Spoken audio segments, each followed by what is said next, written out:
Përshëndetje, unë jam Gjenete Krasniqi dhe sot së bashku do të prezantojmë temën lidhja e pajisjeve në rrjet.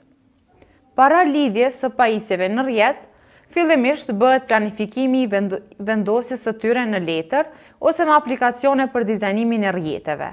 Ka programe falas ose me pagesë. Me aplikacionin siç është CAD, mund të krijohet një rrjet i thjesht duke shtuar kompjuter dhe server me drag dhe drop, duke i lidhur dhe duke i ndryshuar të dhënat sipas nevojës.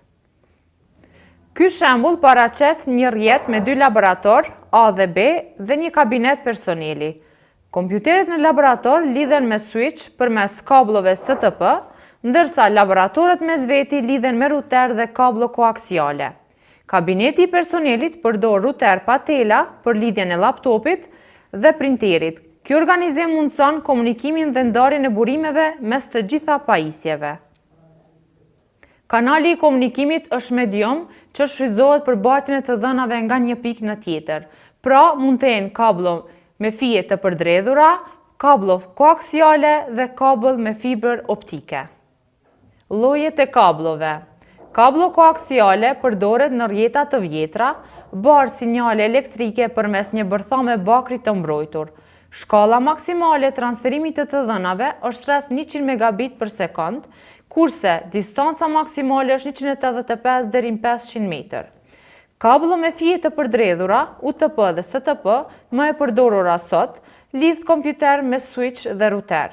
Shkalla maksimale e transferimit të dhënave është rreth 100 megabit për sekond deri në 10 gigabit për sekond, kurse distanca maksimale 100 metër. Kablo me fibra optike, më e shpejta dhe më moderne, barë të dhëna përmes dritës, ku shkalla maksimale e transferimit të dhënave është rreth 100 gigabit për sekond, kurse distanca maksimale deri në 80 kilometër.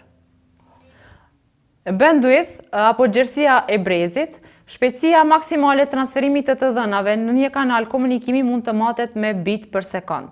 1 kilobit për sekond është e barabartë me 10 bit për sekond.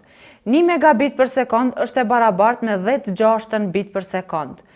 1 gigabit për sekond është e barabartë me 10 bit për sekond dhe 1 terabit për sekond është e barabartë me 12 bit për sekond. Throughput është sasia reale e transferimit të dhënave që zakonisht është më e vogël se bandwidth, njësia motëse e throughputit është bit për sekond. Bandwidth tregon sa të dhëna maksimalisht mund të transferojmë nga një pajisje në tjetër në një kohë të caktuar, ndërsa throughput tregon sa të dhëna kemi transferuar. Pajisjet lidhëse të rrjetës, switch lidh disa kompjuter në të njëjtën rrjet lokal, mundson komunikimin e shpejtë nëpërmjet pajisjeve dhe menaxhon trafikun e të dhënave në mënyrë efikase. Ruter lidh rrjetën lokale me internetin, modem pranon dhe dërgon sinjalin e internetit nga ofruesi i shërbimit. Këto pajisje janë thelbësore për lidhjen në internet.